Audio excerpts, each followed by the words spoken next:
All right, so this is the story of how I always wanted to be lead guitarist in a metal band or a punk band, but I finally accepted that I'm a pianist. So I'm Richard Kasperowski. My music project is called Sótano Épico. I have to call it a music project because it's not a band, because it's just me. And I'm my day job is that I'm co-founder and CTO of a health tech company, a gov tech, health tech company. We help first responders with their mental health. We use AI and help first responders with mental health. I've got lots of fun projects on the side, and this is one of them.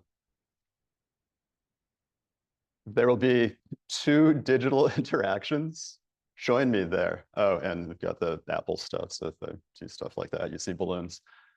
Scan the QR code with your digital interaction device, which is also called a phone, or type menti.com and type in that 8-digit number.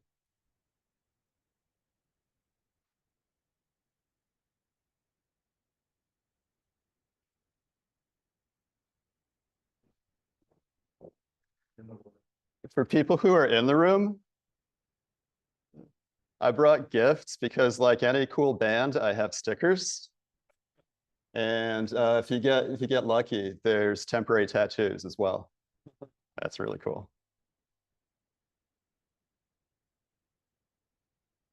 Oh, great. Some people are there. So before I did this startup, I was also sort of a professional speaker, and I would get people to interact with me doing stuff like this. So on a scale of nope, not at all, to hell yeah, do you love music and technology? Are you great at music production?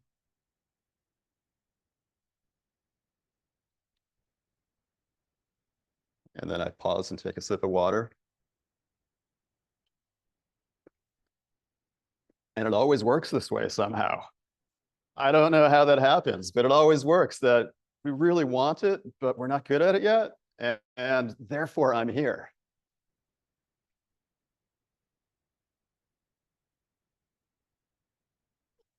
And there's somebody there who answered hell yeah, I think. Somebody here is hell yeah. Also, some of these images on the first screen, this is album cover for the single that's being launched on Tuesday the 13th. And if you're old enough, you'll recognize that this album cover. So my music is covers of really awesome metal and punk songs. And my designer, I have this guy who's a really great visual designer. He just knows what to do. So this cover is a cover of the original cover as well. And this cover is also from the first EP I did. And so here's the whole story. A long time ago, I was a teenager in a rock band. And one of my mom's neighbors kept this cutout from the newspaper. I don't know why my mom's neighbor kept a cutout of me, but she did. And then she gave it to my mom, I don't know, about 6 months ago. So I had this cool band, but I really wanted it to be a metal band, but it wasn't. It was just sort of like a pop rock band. I played keyboards. I really wanted to be a guitarist still. And I also had a guitar. I would just hack at it, but that really kind of suck. I've been playing with computers and piano and keyboard since I was about 10 or 11. And I started doing this when I was a teenager. It was super fun. And then I moved over here to Boston. You can tell this is the West Springfield record. I grew up in West Springfield, Massachusetts. And then I came here to Boston. I left the band. They played for another year or something without me. And that was that. But this music project, this band, Sótano Épico, with my awesome graphic designer who just knows what to do. In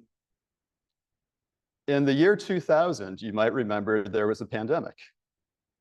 Remember that, right? Heard of that? 2020? 2020? Yeah, I'm off by 20. Yeah, 2020, there was a pandemic. Where I live, and it happens around here too, they call it Alston Christmas or Christmas in July or something. Everybody was clearing out their houses. Everybody was doing spring cleaning and really deep spring cleaning around where I live in Newton. And I was taking a walk one day. It was late at night. I was tired. and somebody threw away a digital piano. Now, I hadn't really been playing piano for about 30 years. Somebody threw it away. I walked up to the door. They were like, I was like, does this work? And the woman said, I don't know. My kids, who are like in their 30s or something, told me it doesn't work. So I just put it out there on the street in the trash. I was really mad because I was tired and I just actually wanted to go to bed, but I had to come back and take the piano. And I started playing piano again. I started doing like really serious daily practice, daily like real training, but very specific training. I didn't want to play any classical music or any of that kind of training. I just wanted to play the music I like. So I really started doing blues piano training, which it turns out translates well to lots of other fun stuff. And that's how this project got started back in 2020. Since then, here's another album cover, or a single cover. I've been able to publish a bunch of songs. I think art doesn't exist if there's no audience. So I had to somehow share this with people. And this is what I've been sharing. Oh, and here's the example. You've been hearing this as the sound check. This is the most recent single I did back in December, I think. Crack it down, all is gone except the will to be. Now they see what will be, blinded eyes to see. For whom the bell tolls, time marches on. For whom the bell. So I'm taking like the idea, jazz musicians have the idea of the standards, right? Everybody, I can't, but everybody except me can play the standards. You can just sit in with any band and you can play the standards. I think there are standards for, there's like the standards of metal and the standards of punk, and I'm kind of playing the standards my way. I'm gonna share a lot of stuff really shallow. And if anybody wants to go deeper into things, we can do that like afterward or another time or in between these things. It'll be fun. So here's like the idea. I get an idea for a song. I arrange it for piano and voice. I record it, I edit it, mix it, all the stuff. It takes anywhere from a month to 3 or 4 months, depending on the song and how long it takes me to arrange it and rehearse it and be able to play it. I'm actually playing everything. It's not like, I'm not like typing this in with a really cool keyboard. I'm performing. I perform all these things, like I can play and sing at the same time. I don't do that when I'm recording because I want the piano to sound good and the voice to sound good. All the music is guitar music, right? Guitar, drums, bass, 2 guitars, a singer, maybe more than 1 singer. Arranging that or translating that sound to piano and voice, to 1 person playing a piano and 1 person singing, is interesting. And so that's one of the challenges. Like, how do you take something that's like really hard rocking, like distorted guitars, distorted bass? And I've intentionally, since 2020, I've intentionally just decided I play piano. I'm not playing, when I was a kid, I would like take my synth and run it through guitar amps and stuff and make it sound like a guitar. I play piano. I have a piano. There's no pitch wheel on it. There's nothing else. It's a piano. It's set up at standard piano height. It's got 3 pedals. It's a piano. So take that instrument and be able to play like metal on it and sound something like the original. And because I always wanted to be a lead guitarist, if there's a guitar solo, I'm going to play that guitar solo. And that's interesting because I can't bend strings. I can't slide up and down the fretboard. There's no like microtones. Somebody's doing that in their guitar solo. You just have to figure out something that works on piano. And the piano is a really big instrument. If I was playing that piano right now, you wouldn't be able to hear me singing. I just don't have a strong enough voice. Pianos are big and loud, and bigger and louder than most humans.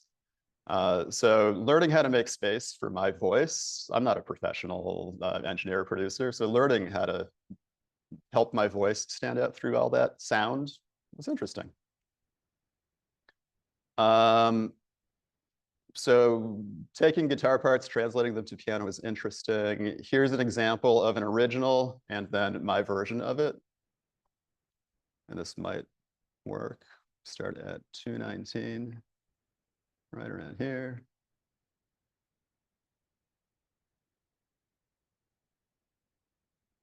We might wait for it to load.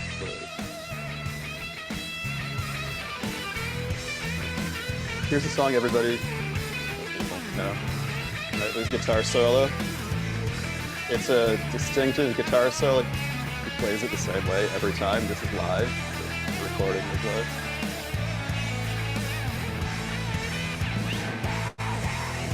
He screams. He's got this distinctive voice on the screen.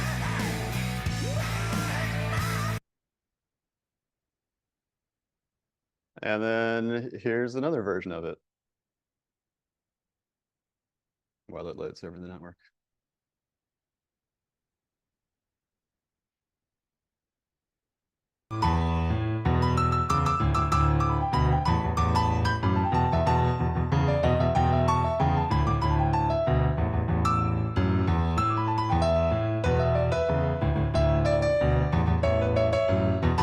Imagine that's the guitarist playing piano. Well, I'm back. Yes, I'm back. Well, That's the idea. It's an example of an original and my arrangement and performance of it.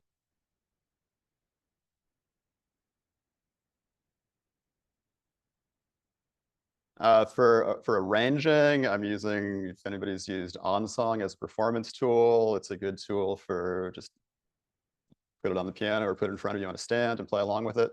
Sometimes I'm arranging using staff pad, which is really fancy draw notes on a real composition paper, and it turns out really nice. That it's the 12.9-inch iPad is really important to me because that's the size of a piece of paper, and I want a piece of paper on the piano in front of me. And I don't know if this happens to any of you. I get a lot of really creative ideas when I'm dreaming, or almost dreaming, or just was dreaming. So taking care of myself and getting good sleep is like the way to get ideas. I'm trying to think of how to arrange something right now. Here's an example of OnSong on the left. What's the name of this thing? Staff pad on the right, and the output from staff pad there, sort of in the middle. Right, so it produces a real score, and you draw on it with the pencil. Yeah, you draw on draw with the pencil. It draws the notes like that. It's like the pencil is the input device, and it draws them like that. It takes a long time to get used to the drawing technique, but once you do, like I wouldn't be able to do it right now. I haven't done it in about 6 months. But once you get good at it, it's pretty cool, and you just circle notes and drag them up and down and move them around. Recording, here's some of the gear I use. I got this really nice digital piano that feels like a really awesome grand piano. It's like really important to me that it feels good. There's a piano in the park where I live. It's always the worst piano I've ever played. The action is uneven. One of the black keys is broken. The keys don't spring back up. This is a really nice piano. I hate playing pianos in people's houses because they're never tuned right. It's a really great piano.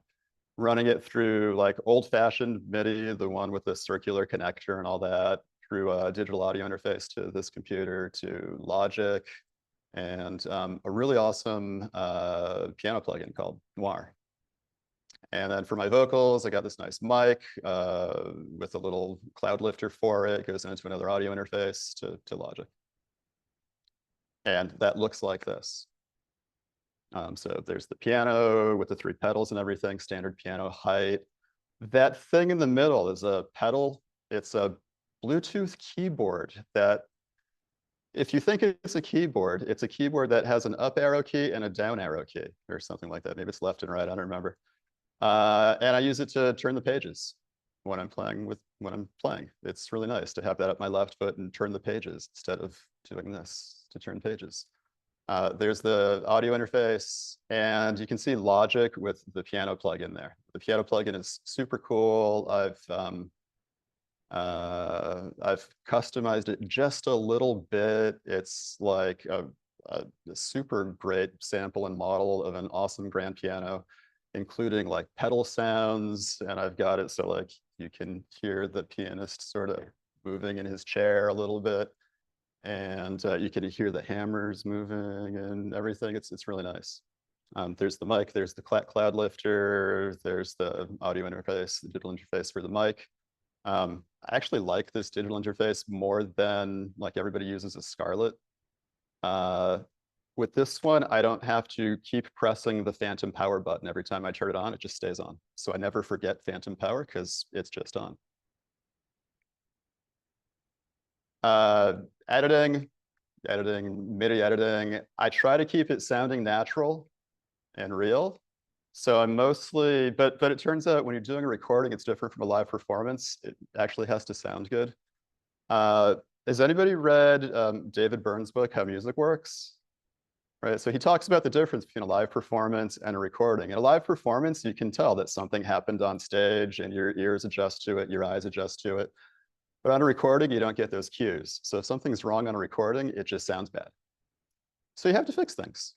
And I'm recording MIDI onto this awesome piano plugin. I'll adjust the timing. What I actually do is I play through it and record it 5 times. And I pick the parts that sound the best and I stitch them together and I adjust the timing. If I played a wrong note, that's just wrong, I'll fix it. If I played a wrong note next to a good note, I'll just lower the volume a little bit because I want it to sound like a human was playing, not a computer and somebody typed it in. So it ends up sounding natural, like a human played, like I played it, even though I'm making corrections. And the same thing with the vocal. I sing it 5 times. I pick the parts that sound best. When I discovered Melodyne, it like changed everything, right? Because it turns your voice, I have like monophonic Melodyne. It turns your voice into that same kind of MIDI piano roll. And you can change tempo, you can change loudness, you can change pitch. It's a very natural, I don't want to call it auto-tune, it's a tuner, but it's very natural sounding. And I don't try to over-tune either because I still want it to sound like a human is singing. I really need the help, but I still want it to sound like a human, not like a robot. So I'm using Melodyne for that. Some other plugins, Isotope RX is just an awesome plugin for making things sound good. De-reverbing. My room is pretty good. That mic is very directional. There's still just a tiny little bit of room noise. My mouth makes noises. It's easy to get rid of those clicks, or sometimes I tap something in the room. That's easy to get rid of. It de-esses. Discovering Neutron Unmasked was really cool to make space for my voice within the piano. So it's a dynamic equalizer, and I've got it, I don't really know what side change means. I've got it side chained to the main vocal. When I'm singing, part of the piano gets a little bit softer. So my voice cuts through a little better. And when I'm not singing, it comes back up. That's cool. So a little bit of creating space with that dynamic EQ. I've also figured out some artificial vocal doubling because I tried real vocal doubling, where it's just like you sing once, you sing again, you play them at the same time. It makes your voice sound bigger because it's actually 2 voices. Turns out if you're correcting the voice with Melodyne, there's nothing to double anymore because it's perfect. And you try to double it with something and it just sounds bad. So sort of artificial vocal doubling, stereo widening, and just a little bit of delay so it sounds like a different voice. Oh, I actually take it and I de-melodyne it a little. So it's not quite on tempo, it's not quite the same pitch, but still very close. And has anybody heard of the VSX headphones and the matching software? Like I thought about making some software. Okay, so the first single I produced, I was really, really proud of it. It sounded awesome. I mixed it on AirPods. I didn't know not to do that. And I published it, and it sounded great on AirPods. And then I played it somewhere else. And I was like, this is crap. What happened? It must be these speakers because it sounds great. And then I played it somewhere else and it was crap. So it wasn't the speakers. The VSX, so I thought about writing some software that would simulate different listening environments. So I'd be able to hear what it would sound like in different places. The VSX does that. Somebody wrote some software that it's a set of really flat equalized flat frequency response headphones and lots of simulated rooms to listen to the stuff in. It really very, very improved my mixes and how they translate to different systems. So here's just a screenshot of the RX and the Neutron as the sidechain thing for the dynamic EQ. Neutron, the Isotope RX is like ridiculously easy to use. Oh, and far on the left, you can see the whole effects chain for my voice.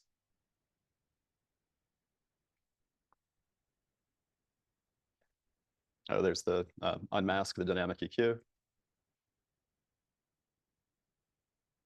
There's no music playing, so there's no really cool spectral lines there. And this is the VSX software. You just scroll through these different rooms, listen to what it sounds like in a room, make an adjustment, pick a different room. I just like go through all the rooms while the music's playing and make adjustments as it goes. And then go back to the beginning and keep going until it doesn't sound bad on any of them. And that's helped a lot, especially with popping sounds like P's and S's and stuff like that. This has helped a lot to sort of bring those to the right place. Finishing touches, making this easy for myself. So somebody else is mechanically mastering it for me. Somebody else is distributing it to all the places. And then I'm doing fun stuff on my own for marketing. It's a hobby project. So eMastered is a pretty good sounding mastering service. My first releases were not mastered at all, and this just makes them sound alive. Mastering, people joke that it's just turn up the volume. It makes things louder, and that's actually important. You have to win the loudness wars. You actually have to. And it does other cool stuff. It makes it sound more alive, more dynamic, does the right stereo separation stuff. Somebody who's good at this, good at mastering could do this. It's just a piano and a voice. Or just pay a little bit of money, and it's really just a little bit of money, and somebody else does it, and it's really a lot better. DistroKid for distributing the music to all the platforms. It's pretty inexpensive again. Oh, and if anybody wants anything mastered or distributed through DistroKid, let me know. I'll do it for you. I've already paid. You don't have to pay. Really. And hobby project website, right? So that's a screenshot of it. Hobby project for mass SMSing people who have definitely subscribed. They've definitely, don't worry. Or they haven't complained. They're all friends. They're all friends. It's cool. I was using a service to do it, but I really just wanted to write my own. So now it's like 1 cent per SMS or something instead of like $20 a month. And it was fun to write the code. Email list, Instagram, TikTok. Apparently, if it doesn't exist on TikTok and YouTube, nobody will find it. So you have to share your music on TikTok and YouTube for people to find it. And if you want people to listen to it more than once, it has to be on Spotify, right? So you just have to. And again, there's no art if there's no audience. So you have to do these things to share music. There's TikTok stuff. I hate doing it. And I think last time, I wasn't here last time, you were talking about using Claude to help you do things. I wasn't going to show you, but I've just throw together a prompt that's like, hey, I'm going to do some social media stuff. I use Buffer to schedule things ahead of time. I can buffer 10 posts without paying for Buffer. And here's some ideas. I have, I'm going to be here on May 8th. Let's make sure we mention that at least once. And I have a single coming out on Tuesday the 13th. Let's make sure we highlight that. Write me 10 social media posts. Tell me what to use for an image or a video. Tell me what to use for caption text. Tell me exactly what day and time I should publish it. And it just does it. And it's pretty much right. And you too can do this. More stuff. Oh, the piano architecture mapping to roles in a band. So, think about that AC/DC song or that Metallica song. There's 4 or 5 musicians, and I'm just one.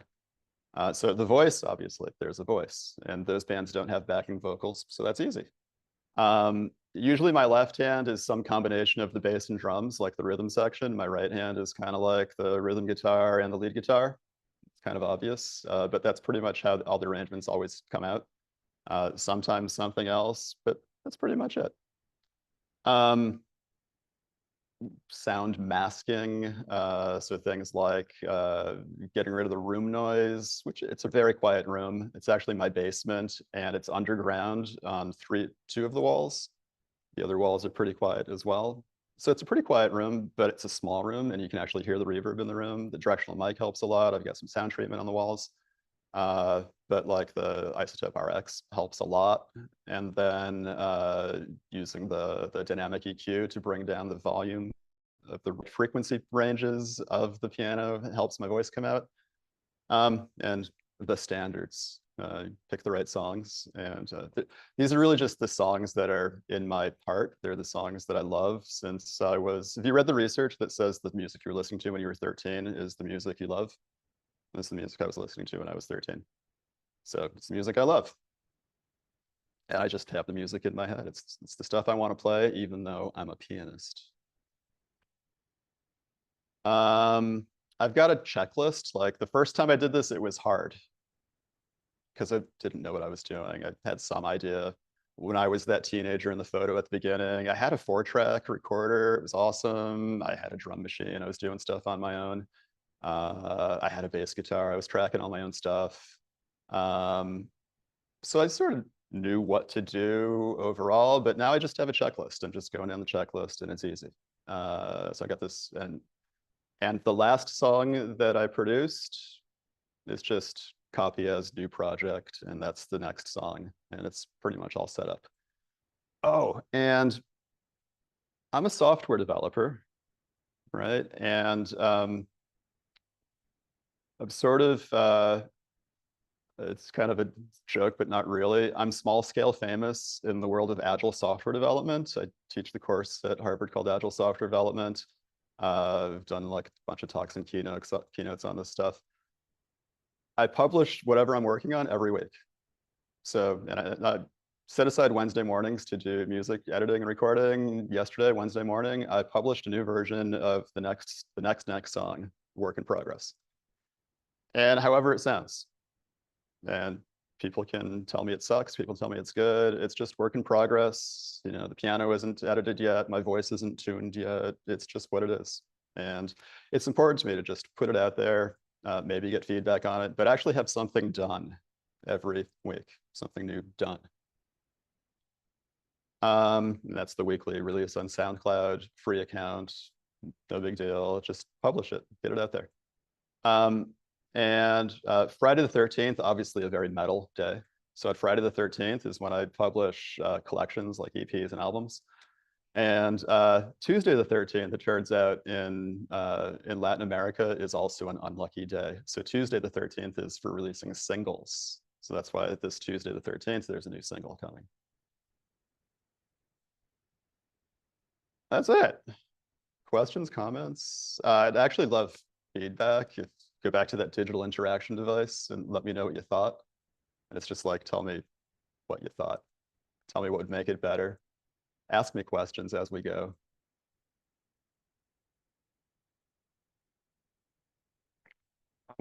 Yeah.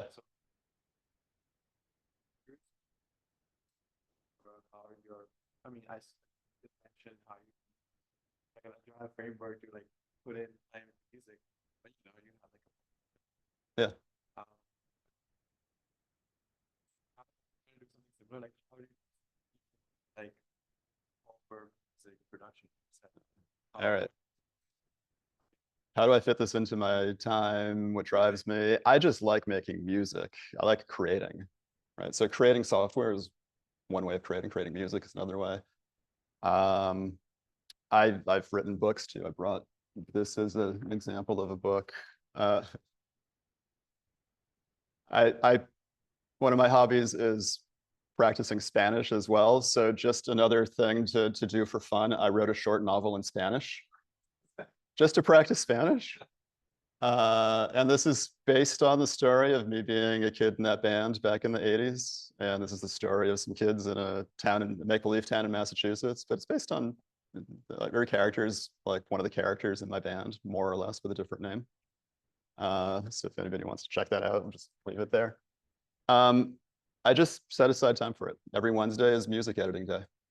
Every day for 60 to 90 minutes is music making time. And I know what to do with that music making time. It's 20 minutes, it's 5 minutes of vocal practice. It's 15 minutes of just playing songs I like. It's 20 minutes of real piano exercises. And it's 20 more minutes of working on the next song, just like arranging or rehearsing. It's just that, yeah. And every Wednesday, it's set aside time. Every Wednesday morning, it's do the recording and editing. And it's Wednesday mornings because my wife teaches at Boston University, and she's usually not home on Wednesday mornings. So the house is quiet. It's important. If you're going to be like tracking vocals, the house has to be quiet. In the winter, that means turning the heat off because the heat in my house is loud. It's all the stuff that I learned when I was a kid in little recording studio. It's like turn off the lights because they buzz a little. And it's just that's Wednesday morning. Yep. How did I come up with that routine?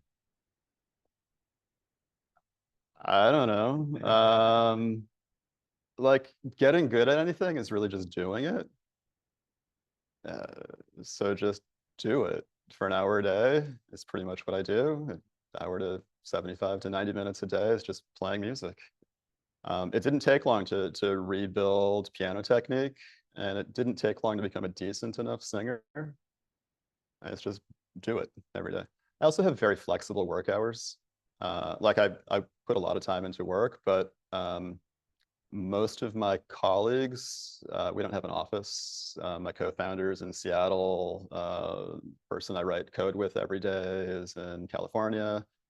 So I actually have a lot of free time in the morning. We meet, me and my code writing colleague, we meet at 11 o'clock Boston time for our first conversation of the day. It gives me a few hours in the morning to do stuff. Well, I'm still sharing screen. Oh, that's me, of course. You can email me at richard@sotanoepico.com if you want to, or you can just talk to me if you're here in the room.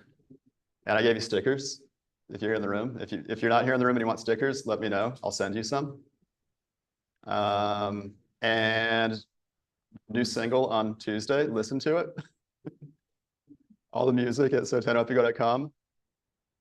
You can text to my cool text thing called SMS Blast. How do the remotes get stickers? What? How do the remotes get stickers? Sam. Tell me you want a sticker and I'll mail it to you. Yep, that's the answer, Sam. I'll do it. Spencer and I are friends. He'll just like come to my house and get stickers. I see. Okay. All right. Thanks, everyone. Look out for a survey. And I will ask you all how you want to connect outside of these meetings. And hope to see you next time. Mark your calendars for June 3rd. All right. Bye.